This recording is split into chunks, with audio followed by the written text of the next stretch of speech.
Good morning, friends, and welcome back. I'm so glad to see you on another ELA Tuesday.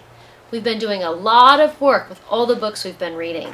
So today we're going to read a new story. It's called The Most Magnificent Thing. It's a wonderful story.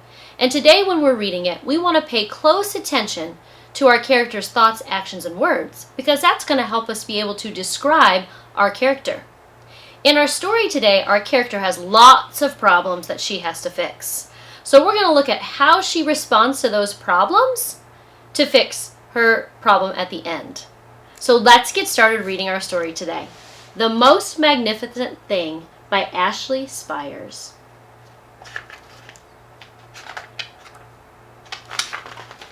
The Most Magnificent Thing. This is a regular girl and her best friend in the whole wide world. They do all kinds of things together. They race. They eat, they explore, they relax. She makes things. He unmakes things. One day the girl had a wonderful idea. She was going to make the most magnificent thing. She knows just how it will look. She knows just how it will work. All she has to do is make it, and she makes things all the time. Easy peasy. First, she hires an assistant. Next, they gather their supplies, they set up somewhere out of the way, and they get to work. The girl tinkers and hammers and measures, while her assistant pounces and growls and chews. When she is finished, she steps back to admire her work. She walks around one side, and her assistant examines the other side. It doesn't look right. Her assistant picks it up and gives it a shake. Doesn't feel right either. They are shocked to discover that the thing isn't magnificent or good. It isn't even kind of sort of okay. It is all wrong. The girl tosses it aside and gives it another go. So there's our first problem. It's not magnificent. How does she respond? She gives it another go. She smooths and wrenches and fiddles. Her assistant circles and tugs and wags. When she is finished, she stands up and takes a long look at it. Her assistant gives it a nudge with his paw. The thing is still wrong. She decides to try again. There's her next problem. It's still wrong. How does she respond? She's going to try again. The girl saws and glues and adjusts. She stands and examines and stares. She twists and tweaks and fastens. She fixes and straightens and studies. She tries all different ways to make it better. She makes it square. She makes it round. She gives it legs. She adds antennas. She makes it fuzzy. She makes it long. She makes it short, rough, smooth, big, small. One even smells of stinky cheese. But none of them are magnificent. Her hard work attracts a few admirers, but they don't understand. They can't see the magnificent thing she has in her mind. She gets mad. The angrier she gets, the faster she works. She smashes pieces into shapes. She jams parts together. She pummels the little bits in. Her hands feel too big to work, and her brain is too full of all the not right things. If only the thing would just work. Crunch. The pain starts in her finger.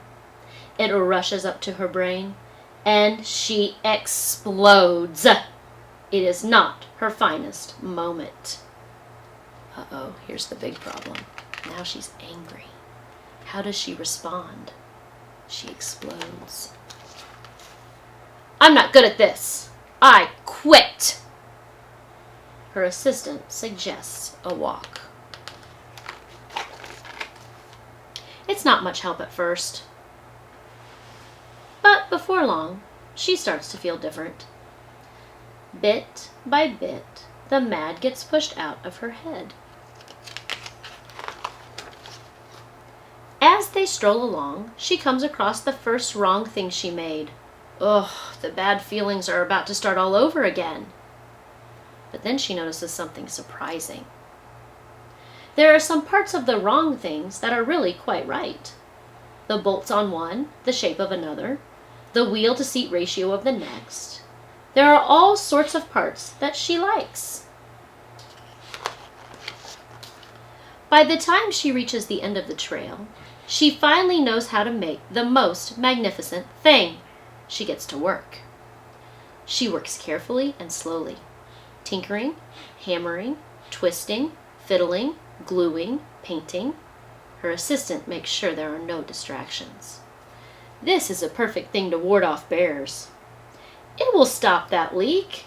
This one's all wet. The afternoon fades into evening, and finally she finishes. She alerts her assistant. The pair take a good long look. It leans a little to the left, and it's a bit heavier than expected. The color could use a bit of work too, but it's just what she wanted. They climb aboard and take it for a spin.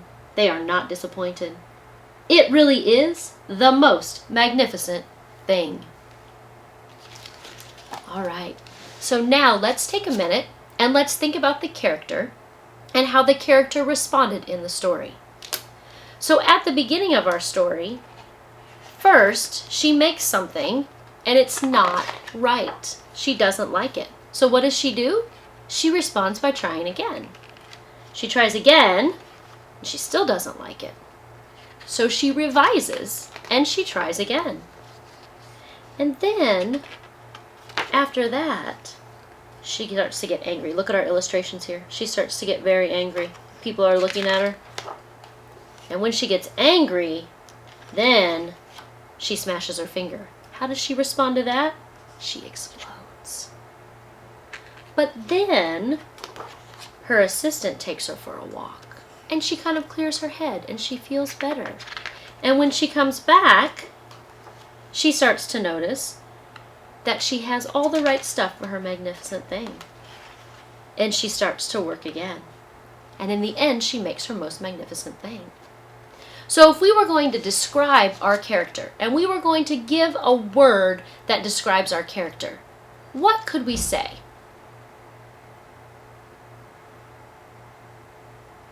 What word did you come up with? The word I'm thinking of for our character is the word persistent. She keeps trying no matter what.